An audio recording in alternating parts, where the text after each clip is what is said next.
para você que nos acompanha aqui na tela da Rede Mais, boa noite também para você que está conosco pelo YouTube. Esse é o nosso Cidade Alerta Minas, comigo até às 6h30. E se você ainda não nos segue no Facebook ou no Instagram, é só procurar a gente lá no @RedeMaisHD. Os nossos perfis são atualizados diariamente com todo o conteúdo que a gente produz aqui e também, no caso do Instagram, com fotos, imagens, vídeos dos bastidores da TV, do pessoal trabalhando.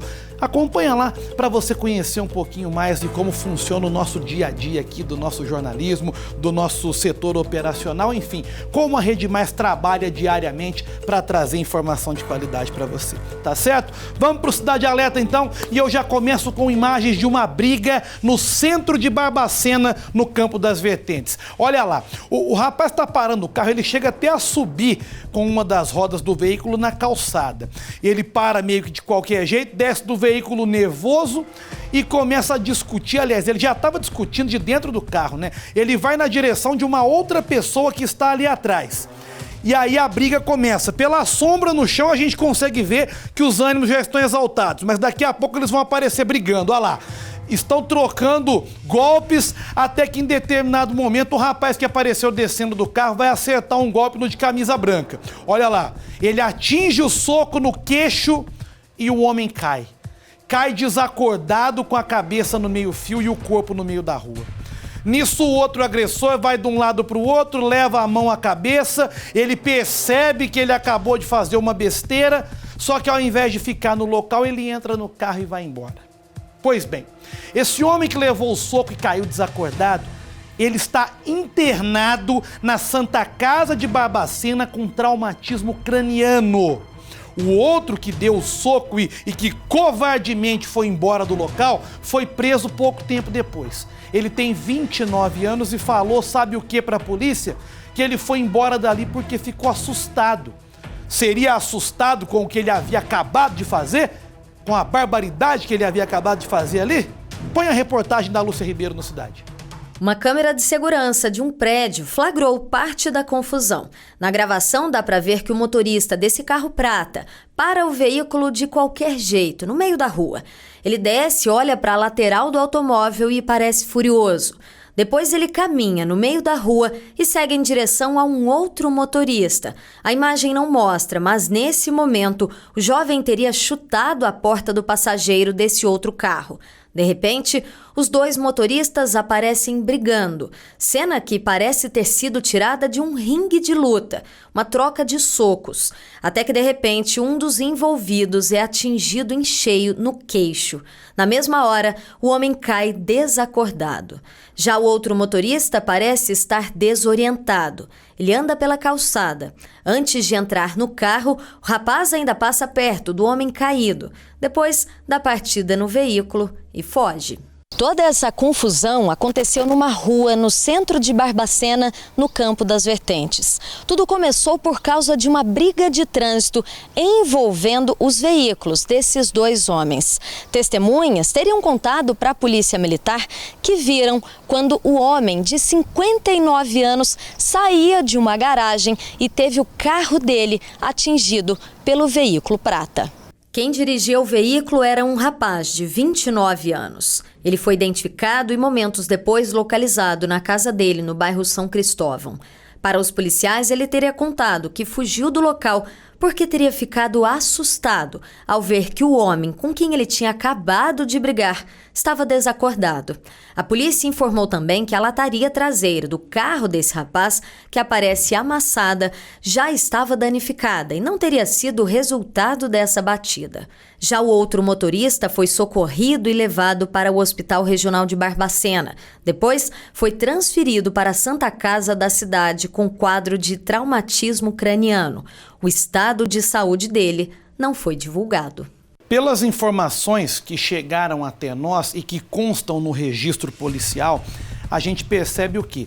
Que esse rapaz mais novo, que tem idade até para ser filho do outro que ele agrediu, tá errado em praticamente tudo. Pelo que a Lúcia contou, ele bateu no carro do outro, ele foi lá e chutou o carro do outro e, para finalizar, ele deu esse soco que desmaiou e causou esse ferimento grave no crânio desse senhor. Então, e para piorar, ainda fugiu do local, né? Ainda foi embora, né? E quis justificar depois para a polícia. Então, a gente tem que torcer primeiro pela recuperação desse senhor que foi agredido dessa maneira, e segundo, cobrar alguma providência para esse cidadão. Porque uma pessoa que age dessa maneira, com tamanha agressividade e brutalidade, ela pode fazer algo pior, mesmo aparentemente estando errada. Aparentemente se achando o dono da razão, partindo para cima do rapaz do carro no qual ele tinha batido, e causando toda essa situação que nós mostramos aí. Vamos acompanhar de perto esse caso e, inclusive, se esse rapaz, eu não sei ainda se ele permanece preso, o que aconteceu, se pagou fiança ou algo do tipo, mas se esse rapaz futuramente tiver o interesse em falar alguma coisa, nós também estamos abertos a ouvi-lo, né? A ouvir a versão dele do que aconteceu.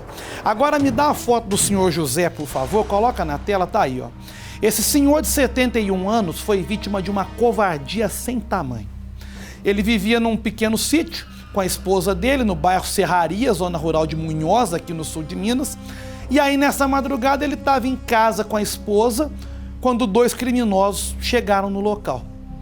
Invadiram a residência do casal e lá dentro anunciaram um assalto. Queriam dinheiro de qualquer maneira. Certamente eles sabiam que havia dinheiro na casa, né?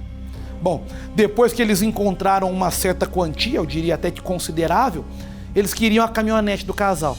E aí, no momento em que o senhor José teria negado a entregar a chave, um dos criminosos atirou. Atirou contra ele e contra a esposa dele, que tem 60 anos.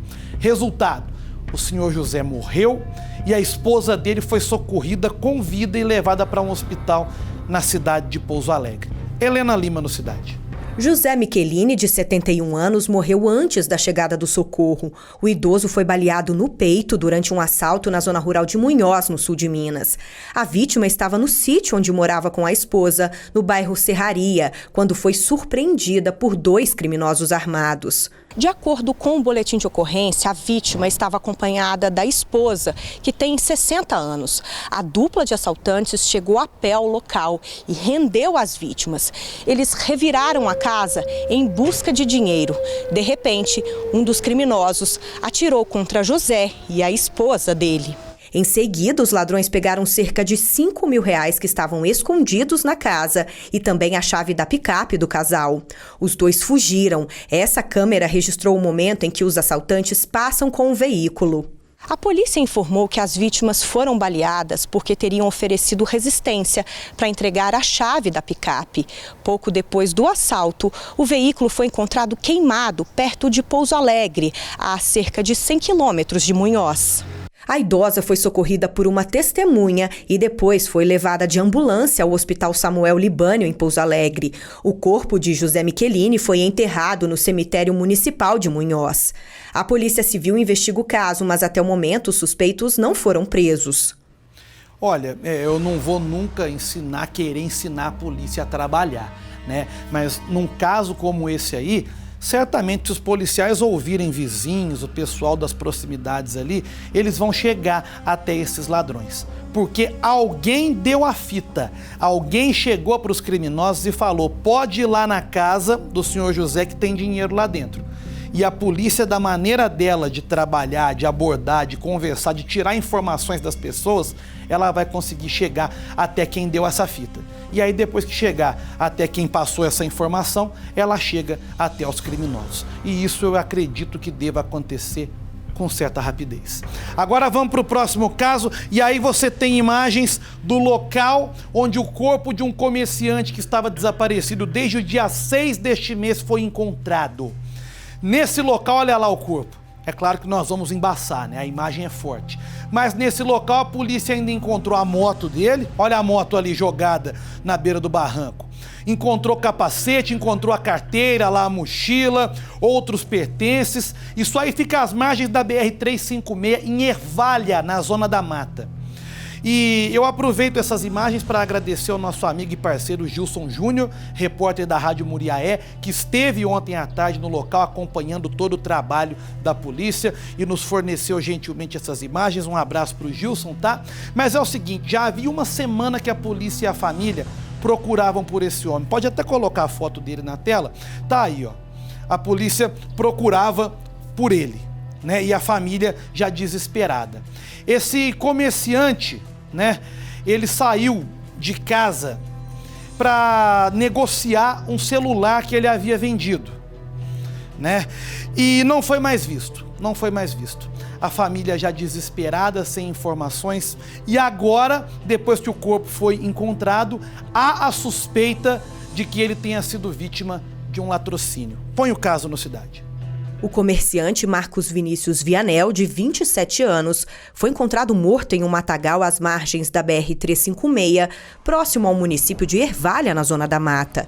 O corpo estava em avançado estado de decomposição. Familiares teriam reconhecido o rapaz por causa de algumas tatuagens.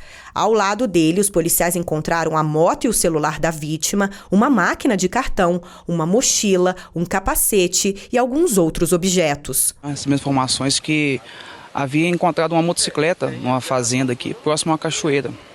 E deslocamos para o local, reconhecemos ser a motocicleta que tinha desaparecido lá em Muriaé.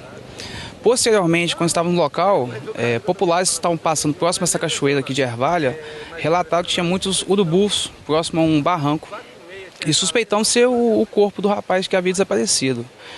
Viemos para o local e aqui localizamos o corpo. No primeiro momento, não sabíamos identificar se realmente era o Marcos Vinícius. Acionamos a perícia e, quando a perícia chegou com os familiares, reconheceram o corpo de Marcos Vinícius.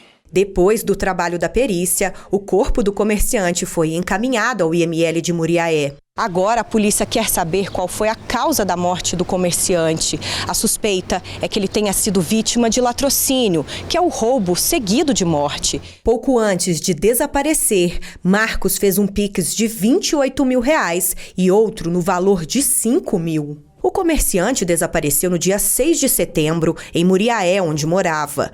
De acordo com familiares, ele saiu de casa por volta do meio-dia e não deu mais notícias. 2 dias depois, parentes procuraram a delegacia e registraram o desaparecimento de Marcos. O rapaz trabalhava com a venda de celulares e teria saído justamente para negociar um aparelho. A família estranhou porque o comerciante não costumava ficar tanto tempo fora de casa sem falar com ninguém. Amigos e parentes foram às redes sociais e pediram ajuda para encontrar o rapaz. Depois que o corpo foi encontrado, esse primo da vítima lamentou a morte e agradeceu às pessoas que compartilharam a foto de Marcos. Até o momento, nenhum envolvido no caso foi identificado. Essas transferências bancárias aí, né, mais de R$30 mil transferidos por meio de Pix, acredito eu que deixam bem claro a questão do homicídio, né?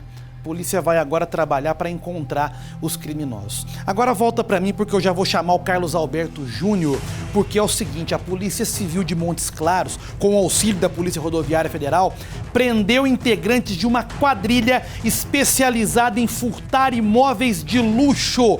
Essa quadrilha, ao que tudo indica, é de São Paulo e tinha cometido o último crime em Maceió, no estado do Alagoas. Olha as imagens aí na tela, ó. Os dois entrando, são dois adolescentes aí. Eles entram no prédio, depois eles pulam o muro, ó lá. Um deles até cai, espatifou no chão. Mas ali eles estão levando muita coisa valiosa além de dinheiro. Certamente menores aliciados pelo crime. Põe a reportagem no Cidade. O vídeo mostra o momento em que os menores entram no carro logo após o crime em Maceió. O veículo foi abordado em Montes Claros, no norte de Minas. Trata-se de um trabalho de compartilhamento de informações entre a Polícia Civil de Alagoas, Polícia Civil de Minas Gerais e a Polícia Rodoviária Federal. O crime ocorreu em Maceió.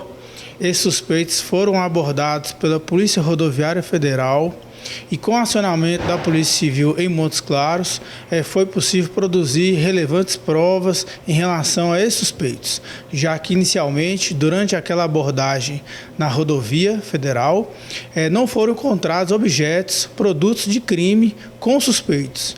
mas diante do trabalho de investigação e compartilhamento de inteligência entre as forças policiais, foi possível comprovar que o envolvimento deles naquele crime.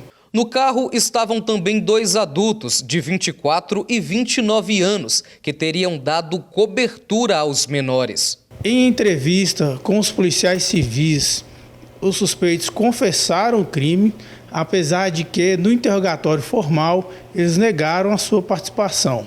Mas, diante de todo o conjunto probatório, principalmente através das imagens obtidas em Maceió, foi possível que a Polícia Civil em Montes Claros ratificasse a prisão dos autores maiores e também a apreensão dos adolescentes envolvidos. O furto aconteceu na última sexta-feira, 9 de setembro, em um prédio de luxo em Maceió, capital de Alagoas. Parte da ação foi flagrada por câmeras de segurança. No vídeo dá para ver o momento em que os adolescentes entram no prédio de classe média alta. Bem vestidos, eles não levantam suspeitas. No local, os menores teriam arrombado a porta da cozinha de um dos apartamentos. As câmeras flagraram ainda a fuga dos adolescentes que pulam o muro. Um deles chega a cair ao chão. Segundo a Polícia Civil, foram levados cerca de R$150 mil em dinheiro, além de 2 relógios de uma marca famosa, anéis, pulseiras, uma arma e munição. Tudo estava guardado dentro de 2 cofres. O prejuízo pode ultrapassar R$500 mil. Apesar de não ter sido encontrados os produtos do crime, do furto de Maceió, com eles foram apreendidos aparelhos celulares que serão periciados e também foi apreendido o veículo utilizado na fuga.